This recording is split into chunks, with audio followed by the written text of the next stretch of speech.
Good morning, everybody, and welcome to Korea Overlander. So glad you're here today. And hot coffee in the mug, but if you happen to be a tea, cocoa, or toddy drinker, don't worry, I'm sure your drink is keeping you plenty warm on this March morning. But we're not here to talk about coffee, we're here to talk about gear. And today, I've got one little item that I think might be overlooked. Stay tuned and find out.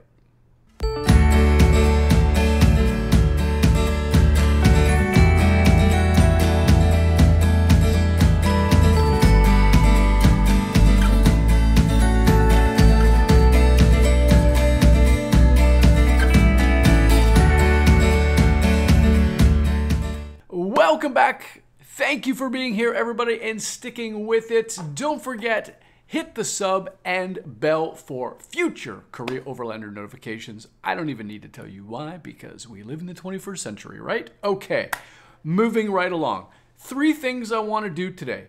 First of all, I want to explain why these are one of the probably left off items of people's lists in terms of overlanding gear. A good pair of gloves. Secondly, what did I use before and why did I choose these ones? And secondly, just kind of like an overview as to what these have in particular. Okay. A couple of years ago, actually probably more than a couple years ago, maybe about 3 years ago, I did have a pair of gloves, and these were 511 gloves. And if you don't know the company, I'll leave a link down in the description below. They are a tactical gear company based in the United States, and there happened to be a store here that I was able to go to, check them out, put the gloves on and everything. Little did I know, however, that those gloves would wear out very quickly. It was shocking. Within about six months, I started to get holes in the tips of the fingers, and those holes just got bigger and bigger. And even with trying to stitch repair them, they just kind of fell apart. So while they were a good pair of gloves for about 6 months, they were not durable enough. And that's when I found these. Now, these gloves here, I found at Covia Camping. I'll put a link to the company, to Covia, and to this company in particular with this item in the description below. But let me tell you why I bought these instead.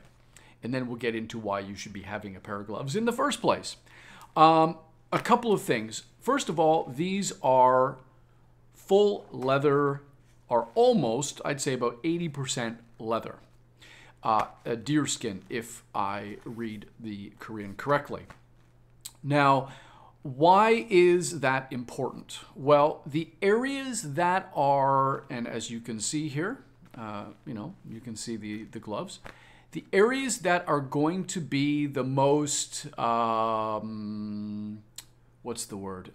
most used, I guess, are extremely well reinforced, not only with double leather, but also with double, triple stitching. So that is a big thing for sure.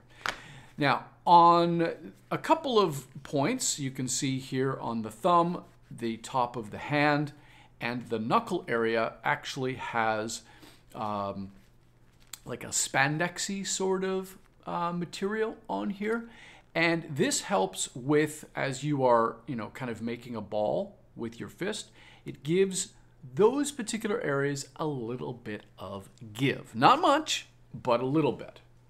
The other reason why I like these is because, and if you can see this, maybe, you can see that the palm of the glove is double reinforced, which means there's the first layer and then there's the second padding layer.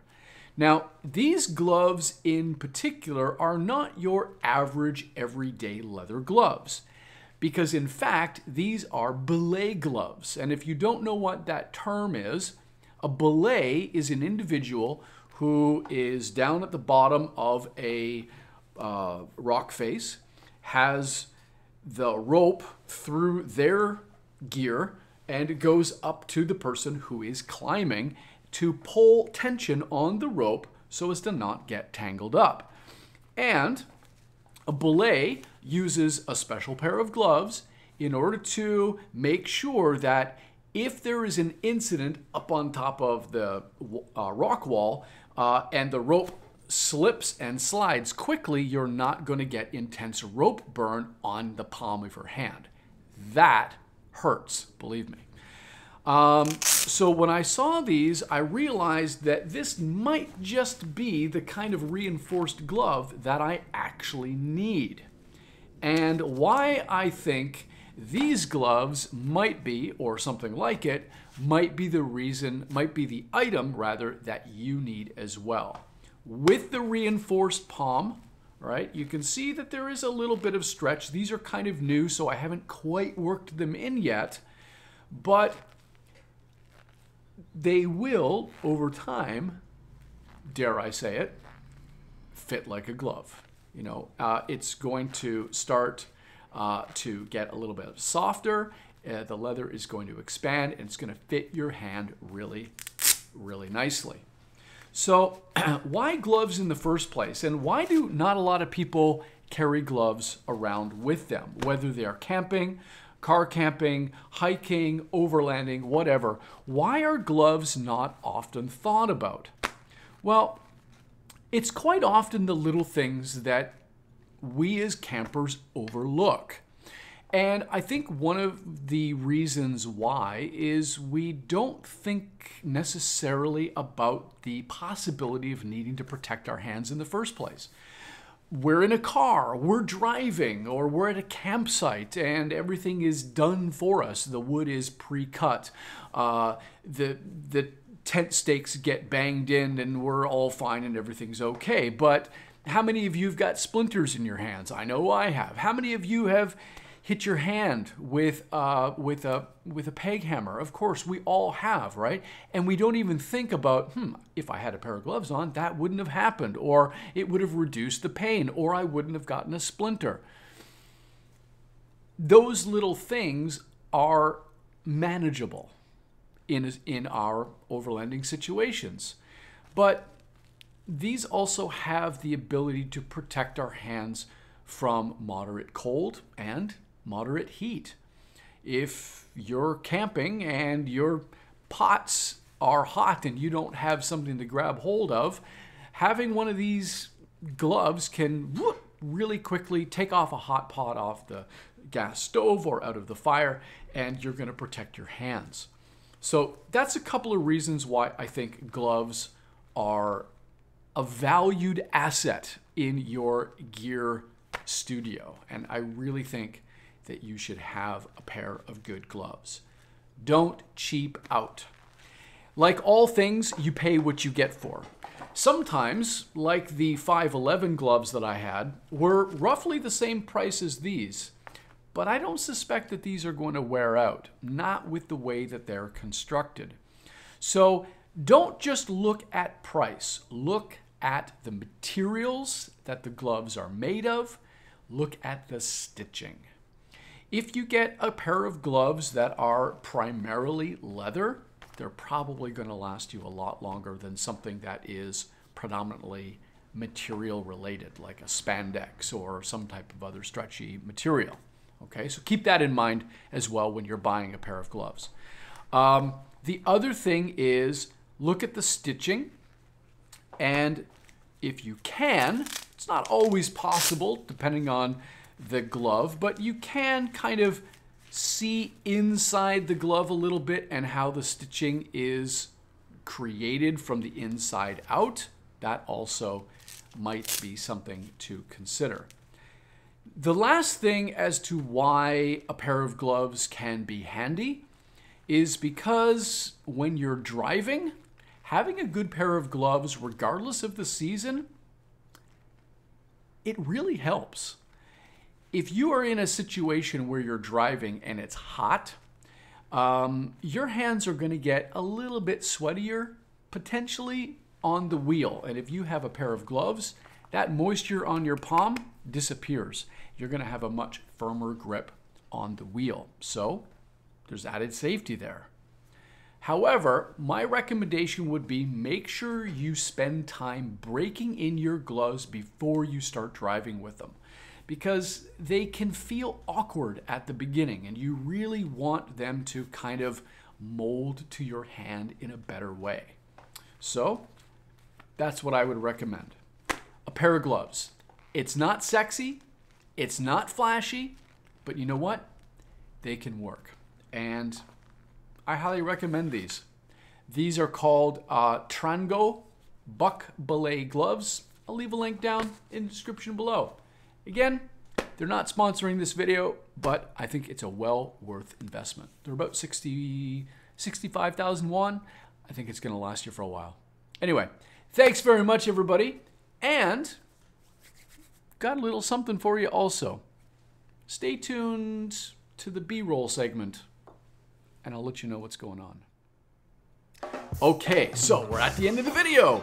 So what is this announcement? Well, one of the things that I wanted to do was begin to branch out the channel a little bit for potential financial diversification. In other words, I want to make some money. So I'm going to do that. And how do I do that? Well, I do have the charity t-shirts going on at bonfire.com, link down below, but those don't make me any money. All that money goes to charity. The item that I'm going to introduce to you today, however, is specifically for the channel. The money that gets created from this particular avenue, let's say, is going to be used not for me personally, but for the purchase of product. And maybe if I've got some really big donators and benefactors, maybe something even bigger. Who knows? But of course, that probably won't happen, but I'm putting it out there anyway. But this is buymeacoffee.com, and for about $5 a month, you can help support the channel. Now, I know asking for money is strange. You don't really know me, and I don't really know you, but you've been around for a while, because I can see the sub numbers going up, so I know people are interested in the content. And in order to produce more, well, gear is necessary. And everything that you see, I've purchased myself out of my own pocket. And of course, I'm going to continue to do that, but I want to make sure that I can continue to produce the best quality content for you. So, a coffee a month, $5. That's it. That's the minimum that it would take. That's not even a Starbucks coffee. But if you're in Canada, probably a couple of large double-doubles. If you don't know what a double-double is, you're not Canadian enough. But seriously, anything like that would be a great help to me and to the channel moving forward. So if you can, a donation would be very grateful. Thanks very much, everybody. I hope you have a great day. Stay tuned, and remember, live life well. Peace, everybody. Have a good day.